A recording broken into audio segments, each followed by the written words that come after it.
Welcome to another episode of China Update, where I provide you guys with the most up-to-date political, economic and geostrategic analysis on the world's number 2 economy. My name is Tony. Let's jump in. Okay, happy Monday everybody. I hope you had a restful weekend and have a productive week ahead. Today's video will be focused on key economic and financial developments primarily.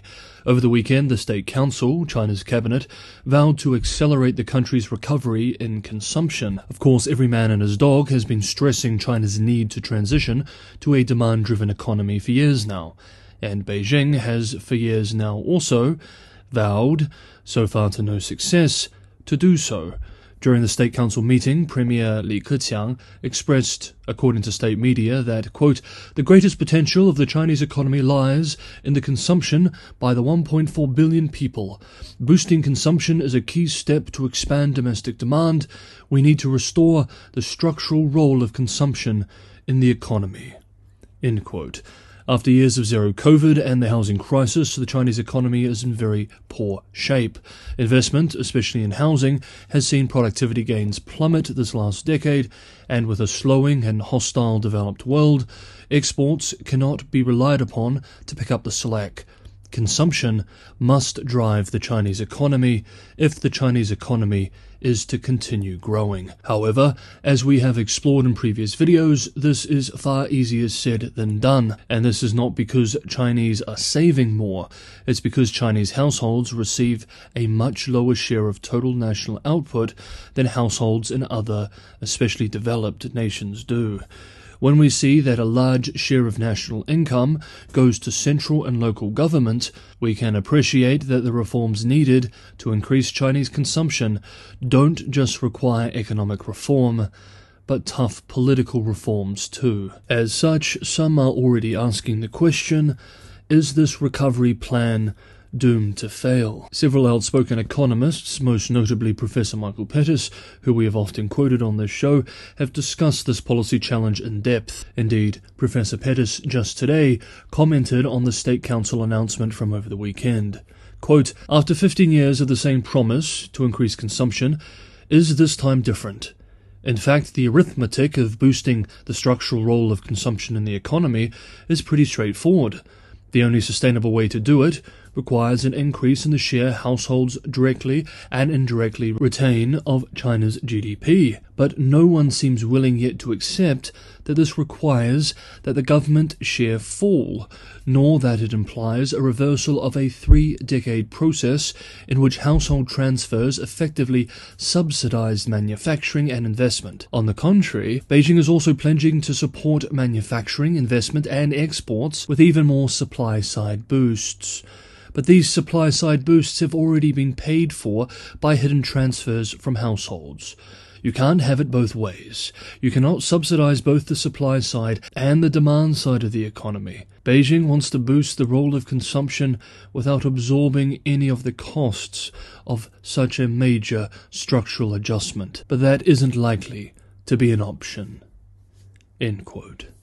Meanwhile, China's economy showed a few signs of improvement in January, and perhaps even earlier than expected recovery. Spending patterns showed many travelers to China's scenic destinations during the week-long Lunar New Year holiday. Box office sales have risen, and bookings of hotels are up, even exceeding the same period in 2019. These are certainly positive signs for revived consumption, but of course much of this is from pent-up demand. Analysts at Citigroup Inc. expressed in a recent forecast that 5.3% growth this year could be raised, with pent-up demand driving an earlier-than-expected recovery. Morgan Stanley has also increased its China growth forecasts, writing in a recent January note, quote, we believe the market is underappreciating the far-reaching ramifications of reopening and the possibility that a robust cyclical recovery can occur despite lingering structural headwinds. End quote. Bloomberg's aggregate index of 8 early indicators also showed a slight uptick in activity in January versus a deep contraction in December. The analysts with the outlet write that early signs showed, quote, a rise in activity as more than 300 million trips were made during the holiday, nearly 90% of pre-pandemic levels. End quote. The market appears to be taking the signs with cautious optimism too. in the short term at least. Chinese onshore equities are technically headed for a bull market this week.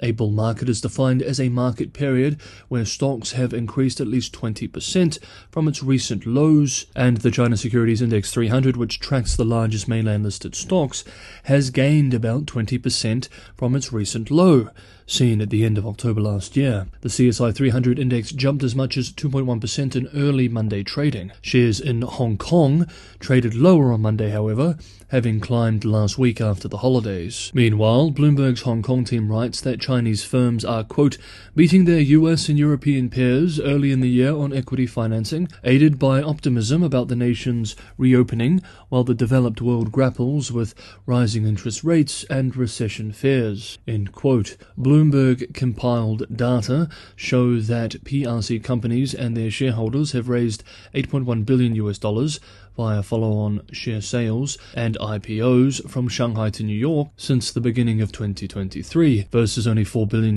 by US companies and $1.1 billion by those in Europe. Quote, the increased level of capital raising by listed Chinese companies in the first few weeks of 2023 is a precursor of much more to follow. Chinese corporate balance sheets need strengthening and cash reserves need replenishing as the Chinese economy regenerates its growth trajectory, end quote. And finally for today, China's Ministry of Commerce and Ministry of Science and Technology are seeking public comment on an export ban on advanced solar wafers that would, in the words of one Yicai analyst, quote, help the nation maintain its substantial dominance in solar manufacturing, just as other countries are trying to strengthen their industries, end quote. China accounts for 97% of global output of the ultra-thin silicon squares. Chinese financial media outlet Caixin writes over the weekend that the move underscores the growing strategic importance governments are placing on solar manufacturing as the technology becomes the planet's biggest source of new energy. Quote, Beijing and the market leaders in China's solar industry are undoubtedly worried about efforts from the US, EU and India to develop homegrown solar manufacturing industries, so these recent tech export controls may very well be a response. Beijing is looking to slow down the speed at which its competitors can develop their own supply chains, end quote. Hey guys, if you enjoyed today's episode of China Update, don't forget to hit that like button. And for anyone who can go that extra mile and help me keep China Update sustainable, keep me going and allow me to produce these episodes on YouTube for free every day, Patreon and Buy Me a Coffee links are in the description below. Thank you so much everybody for the ongoing support. Thank you for watching today's video. Wherever you are, have a wonderful day, and I will see you all tomorrow.